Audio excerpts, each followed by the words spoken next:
مراد الہی ہے وابتغوا الیہ الوسیلہ، یہ راستے میں وسیلہ تلاش کرو۔ فرمایا وکونوا مع الصادقین، اور سچوں کے ساتھ مل جاؤ، سچوں کی سنگت میں آ جاؤ، ان کی صحبت میں آ جاؤ۔ تو اس سے مراد کیا ہے؟ آج کے جدید دور میں اس کی مثال ہم کیوں دیں گے کہ آپ کے پاس موبائل موجود ہے، 1 لاکھ روپے، 1.5 لاکھ کا، 2 لاکھ کا، لیکن اس میں سم نہ ہو تو موبائل کسی کام کا ہے؟ کیا وجہ؟ اتنا مہنگا موبائل، اتنی اعلیٰ کمپنی، 1.5 لاکھ روپے کی اس کی پرائز ہے، کیا وجہ؟ وجہ یہ ہے کہ رابطہ کرنے کے لیے سم کی ضرورت ہے۔ آج کا جدید دور جو ہے، اس میں آج کی مثالوں سے بات کو سمجھنا آسان ہو جائے گا۔ ہمارا یہ جو ملک وجود ہے، یہ جو جسم ہے 5-6 فٹ کا ڈبہ، یوں سمجھ لیں گے ایک موبائل اور بڑا قیمتی، لیکن اس کی روحانی نسبت نہیں ہے کسی سے جڑی، اس کا لنک نہیں ہے کسی ٹاور سے، کسی بوسٹر سے، کسی نیٹ ورک کے ساتھ، تو یہ موبائل بیکار ہے۔ یہ ایسے مٹی میں دبا دو، اس کی کوئی ویلیو نہیں۔ اگر اس کو کارآمد بنانا ہے تو پھر کنیکشن لینا پڑے گا، سم لینی پڑے گی، اور وہ سم کیا ہے؟ یہ روحانی نسبتیں۔ چشتیہ بوسٹر کی سم لے لو، قادریہ کی لے لو، نقشبندیہ کی لے لو، سور بندیہ، کلندریہ، صابریہ، نظامیہ، نشائیہ، سیفیہ، یہ جتنی بھی مرضی کمپنیاں ہیں نا بے شمار، روحانی دنیا کے لیے ٹاورز ہیں، ان کے بھی مختلف پوسٹرز لگے ہوئے، کسی کی سم لے لو، تو اس کا مقصد کیا ہوگا؟ وہ آپ کا رابطہ کروا دے گا۔ رابطہ کس سے کروائے گی؟ اللہ تعالیٰ کی ذات سے، بوسٹر کے ساتھ، جہاں سے سارے وہ سگنلز آ رہے ہیں۔ تو اسی طرح یہ جو دنیا میں اولیاء کرام کے مزارات ہیں، حضرت بابا فرید الدین علی جگہ، انہوں نے کیا کیا تھا کہ ان کو ظہور الانبیاء کہتے ہیں۔ حضرت داتا گنج بخش علی اجمیری کو کیا کہتے ہیں؟ مظہر نور خدا، عام بندہ نہیں کہتے ہیں۔ وجہ کیا ہے؟ خواجہ معین الدین چشتی اجمیری کو نائب رسول کہتے ہیں، شیخ عبد القادر جیلانی کو غوث اعظم کہتے ہیں، قطب ربانی کہتے ہیں، محبوب سبحانی کہتے ہیں، خواجہ نظام الدین اولیاء کو محبوب الہی کہتے ہیں۔ وجہ کیا ہے؟ وجہ صرف ایک ہی ہے کہ انہوں نے سم ڈلوا لی اور پھر اپنے اپنے پوسٹر کے ساتھ اٹیچ کیا۔ اس ٹاور کے ساتھ جو اٹیچ رہا وہ قائم و دائم رہا، وہ کل بھی زندہ تھا، آج بھی زندہ ہے۔ آج بھی ان کے مزارات جو ہیں وہ فیوز و برکات اٹھا رہے ہیں، وہ خود ٹاور بن کے دنیا کو فیض پہنچا رہے ہیں۔ تو آج کے اس جدید دور میں آپ اس بات کو سمجھیں کہ نبی کریم صلی اللہ علیہ وسلم سے ان کی آمد سے پہلے بھی دنیا میں پوسٹر کام کر رہے تھے، مختلف روحانی ٹاورز کام کر رہے تھے، 1,24,000 پیغمبر آ چکے تھے، مگر صحابہ کرام نے یہ جو سم ہے، یہ ٹاور محمدیہ کی کیوں نہیں؟ اس کی کیا وجہ تھی؟ وجہ یہ تھی کہ یہ نیٹ ورک جو تھا یہ سب سے اسٹرانگ تھا، اس کی رسائی عرش مولا تک تھی۔ سبحان اللہ۔ 1,24,000 میں سے کسی کو یہ سعادت نصیب نہیں ہوئی کہ ڈائریکٹ عرش مولا پہ جا کے اللہ سے 1 to 1 ملاقات کی۔ تو اس لیے یہ سارے ان سے جڑ گئے۔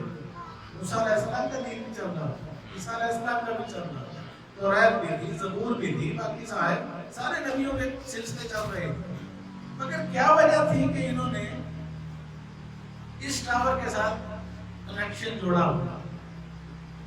تو اس کا پھر رزلٹ کیا نکلا وہ آپ کے سامنے ہے، ساری دنیا جانتی ہے۔ فرمایا میرے صحابہ میرے ستارے ہیں، میرے صحابہ. تو یہ جو روحانی نسبتیں ہوتی ہیں یہ بڑی یہ رنگ لاتی ہے. جس بندے کا دنیا کے اندر کسی کے ساتھ کوئی تعلق نہ ہو، کوئی واسطہ نہ ہو، کوئی رابطہ نہ ہو، آپ کسی دفتر میں چلے جائیں، آپ کو وہاں کوئی نہیں جانتا، آپ کا کام ہو جائے گا. کسی سرکاری محکمے میں چلے جائیں اور اگر وہاں کوئی جان پہچان ہے تو پھر فوراً ہو جائے گا، فرسٹ پرائرٹی پہ ہو جائے گا. کیا وجہ ہے؟ وہ بھی انسان، آپ بھی انسان. جو دھکے کھا رہے ہیں دفتر کے باہر کھڑے، دھوپ میں جا رہے ہیں، چکر لگوا رہے ہیں، آپ کا ایک منٹ میں کام ہو گیا، وجہ کیا ہوگی؟ دو آنکھیں اس کی ہیں، دو آپ کی، دو کان اس کے ہیں، دو آپ کے ہیں. تو وہ وجہ اس کی یہ ہے کہ آپ کا ایک تعلق ہے، ایک لنک ہے، تو اس کی بنا پر. اچھا، اسی طرح جو ہم حضور غوث اعظم کا وہ واقعہ پڑھتے ہیں نا کہ آپ کا دھوبی تھا، تو فرشتوں نے پوچھا قبر میں، من ربوں کا، من دینوں کا، من نبیوں کا، تیرا رب کون ہے، تیرا دین کون سا ہے، تیرا نبی کون ہے. تو وہ ہر سوال کے جواب میں یہ کہتا تھا کہ میں غوث پاک کا دھوبی ہوں. یہ واقعہ جو ہے یہ مکتب دیوبند کے پیر و مرشد مولانا اشرف علی تھانوی نے اپنی کتاب کے اندر درج کیا ہے. انہوں نے اپنی کتاب میں یہ واقعہ لکھا ہے، یہ کرامت لکھی ہے. تو وہ پوچھ رہے ہیں کہ بتاؤ کہ یہ تمہارا رب کون ہے؟ وہ کہہ رہے ہیں غوث پاک کا دھوبی. سوال کیا ہے؟ تیرا رب کون ہے؟ اور جواب کیا ہے؟ میں غوث پاک کا دھوبی.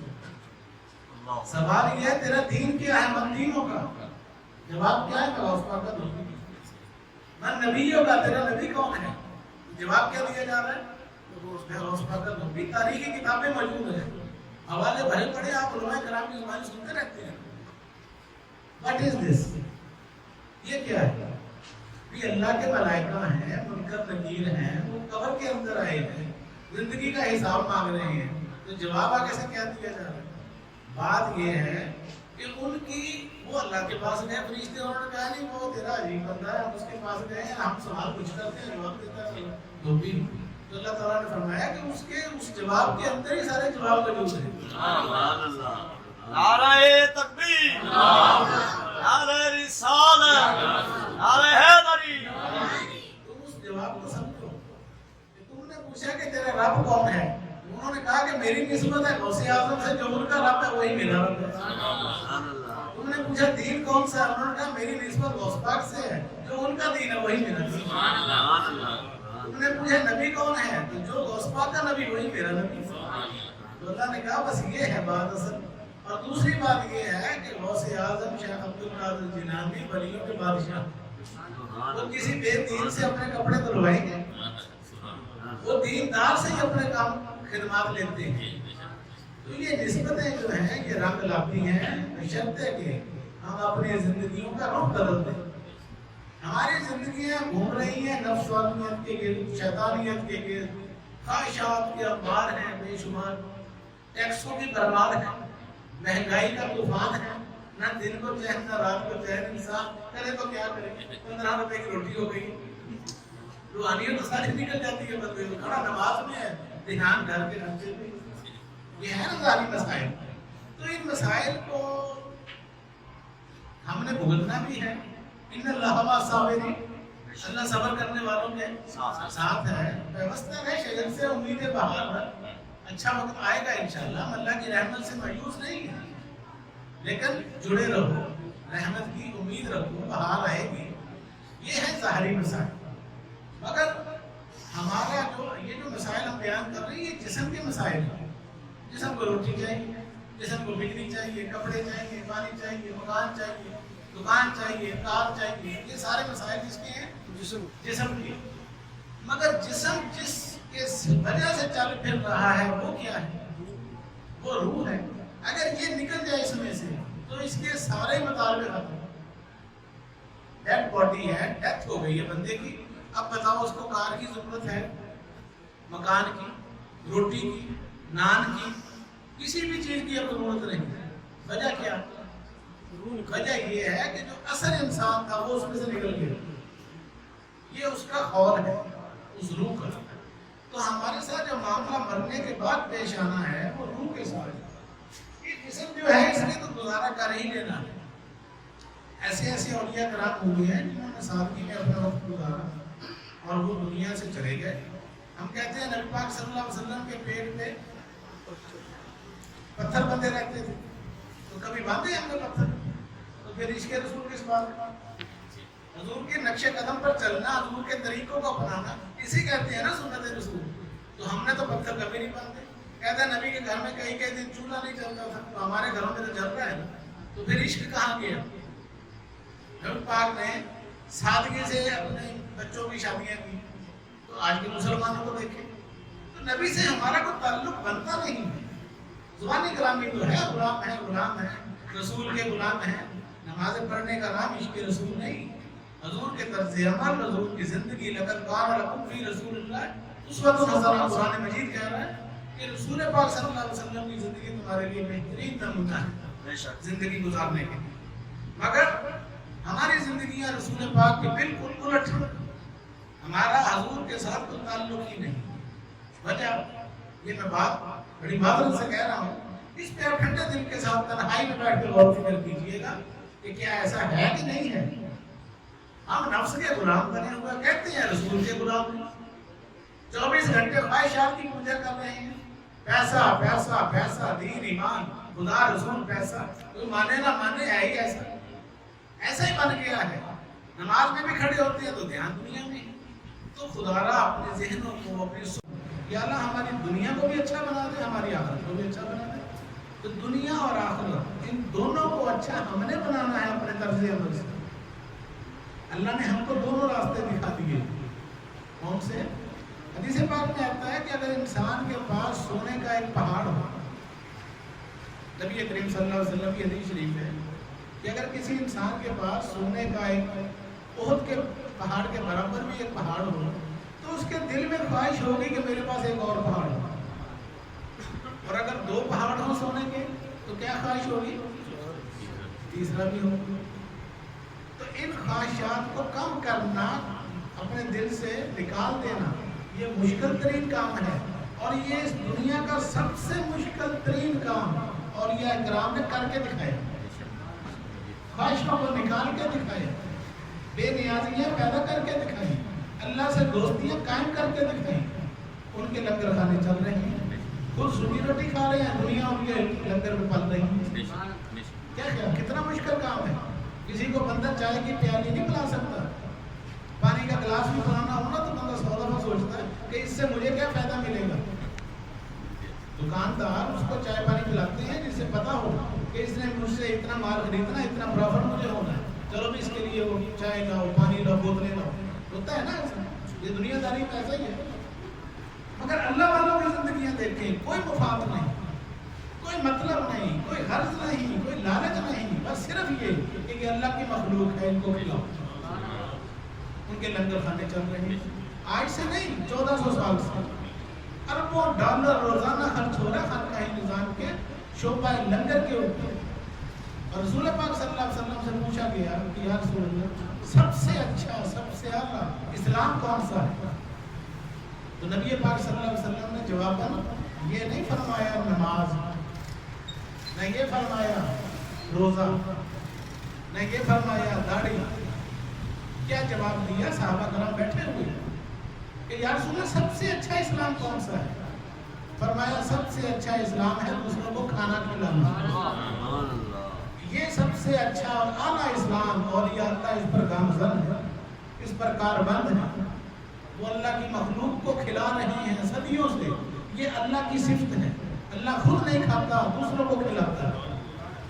اللہ کو اپنی فکر نہیں ہوتی کھانے کی، دوسروں کی فکر ہوتی ہے کہ وہ بھوکا نہ سوئے. تو یہ اللہ کے نمائندے ہوتے ہیں. اگر ہم اپنی زندگیوں کو بدل دیں تو کوئی وجہ نہیں. ساری دنیا کے خزانے آپ کے اندر موجود ہیں مگر آپ کو پتہ نہیں. آپ کے اندر سونا ہے، گولڈ ہے، سلور ہے، ڈائمنڈ ہے، پلاٹینیم ہے.